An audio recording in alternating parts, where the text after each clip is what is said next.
We'll talk in about 40 minutes to Will Velie, the Horsemen's Labor Liaison and immigration attorney, because the latest antics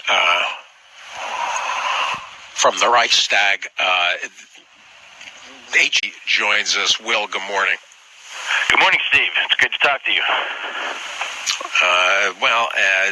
Sometimes it is, and then sometimes we're reacting to what could be a new wrinkle for horsemen to deal with, as if they don't have enough on their plate.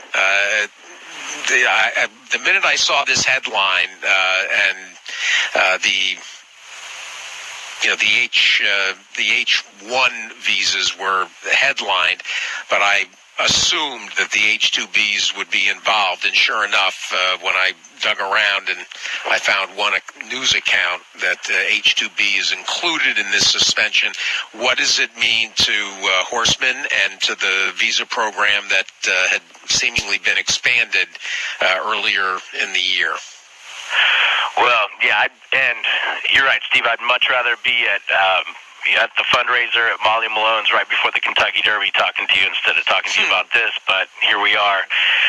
It was a surprise because H-2B visas were actually one of the only visas that were exempted from the broad ban when the crisis with the COVID virus began. They were considered to be essential visas, so that no one could go to any consulate in the world except for H-2A agricultural workers and H-2B laborers, because they were considered essential. It really doesn't make economic sense when you look at the impact that H-2B workers play on the economy. They're a job multiplier. They actually support higher level jobs, and if our thought of making America great again was protecting Americans who previously had really good, high-paying jobs, protecting the right to be able to, muck out barns, if that's somehow a good substitution for what they did have. The executive order, it's going to ostensibly protect 500,000 jobs, but we're looking at 25 million jobs lost. So it really is just it's a gesture to make a point that I think right now the political calculus is fairly desperate. So he's trying to draw a red line in the sand so that he can show his supporters that he is protecting them. But it's just a gesture that's going to cause pain and not really benefit anybody. When it comes, I'm sorry. Go ahead, Steve. Yeah, no, I'm wondering how many of the visas that seemingly were being added to the program. How many of those were actually executed, and how many of the prospective workers do you estimate or guess that this will keep from coming in the second half of the year? Sure. So when we started the program, when the season started, we filed in January. There were 100,000 applications for 30,000 spots. Now, of course, at the time there was 3.5% unemployment, and so the Congress authorized the White House to issue an additional 65,000 visas, which would have made up for the 100,000 total. Those were suspended March 15th, and by all accounts, those aren't coming back, especially because now H-2Bs have been prohibited through the end of the year, according to the executive order. It affects industries differently.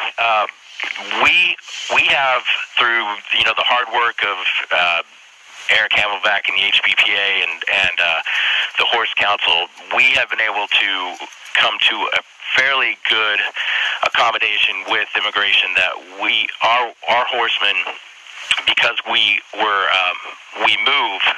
go from Kentucky to Florida, from New York to Florida, that we're able to have our workers stay in the country if they conduct job. If they try to find Americans in both locations and they can't find Americans.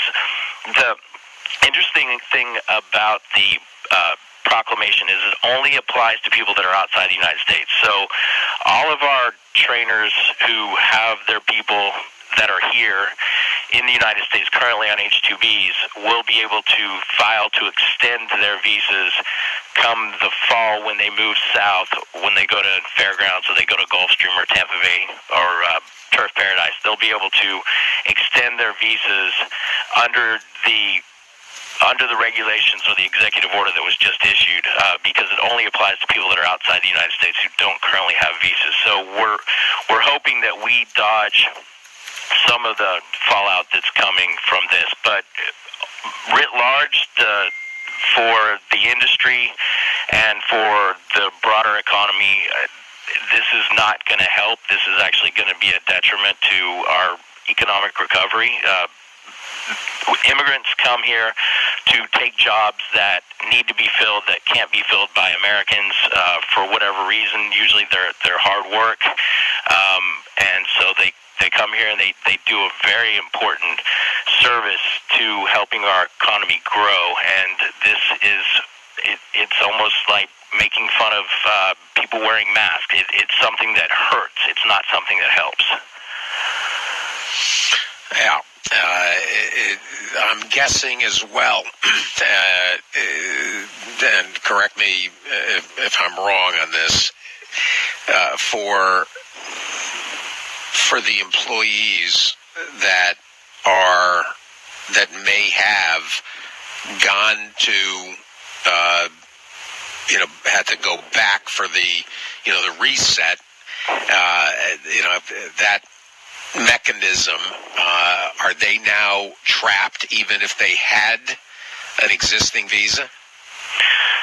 So the proclamation written says that if you are outside the United States and you do not currently have a visa, then you can't come back in. So if they just went home to visit, they'll be okay to come back. But don't get me wrong, there are a lot of people that are in the process that would have been coming up to help their trainers and to be supporters of the industry that are going to be locked out now.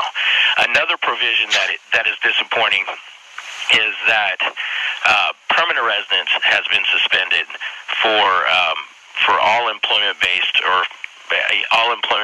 visas, and so we try to help a lot of our horse grooms get a piece of the rock and actually be able to have a life in the United States where they can actually be permanent residents and have their families here with them. And what this proclamation does is it also prohibits that. So a lot of our people who are in process, who are so close to the finish line, are now being told that you can continue working here, but you can never have roots here.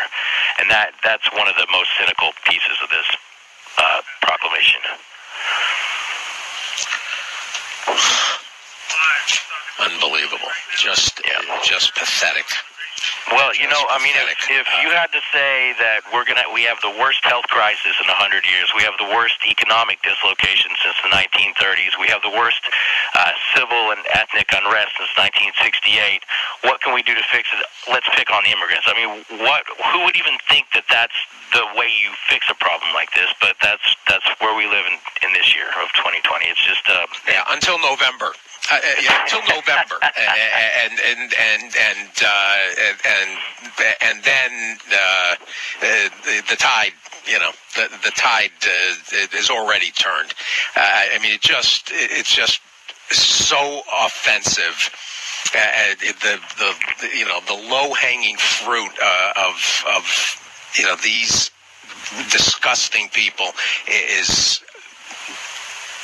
just infuriating. Well, I appreciate you saying that. I kind of consider myself a frontline lawyer. You know, I walk the tracks. I work with the, you know, I go barn to barn, talking to the workers, trying to figure out what we can do to help each person in what situation they're in.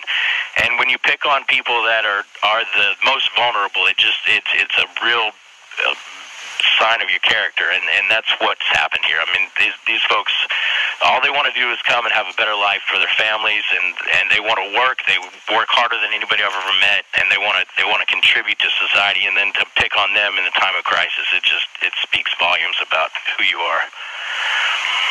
Well, as has been identified now for an extended period, the cruelty is the point with this group, and it you know, their biggest sin is you know, having a tint to their skin. It's so offensive and so the antithesis of everything that this country is about, and that's what is just galling. Amazing. Make sure today, and, you know, today in Kentucky, by the way, you know, where we've got a huge audience, I know you're going to have to, maybe you're listening to the show while you're waiting in line at the 200 polling places that were cut down from 3,000. Wait in line. Once you're in line, they can't turn you away. So, and there's rides available for those of you that need it, and you know, pulling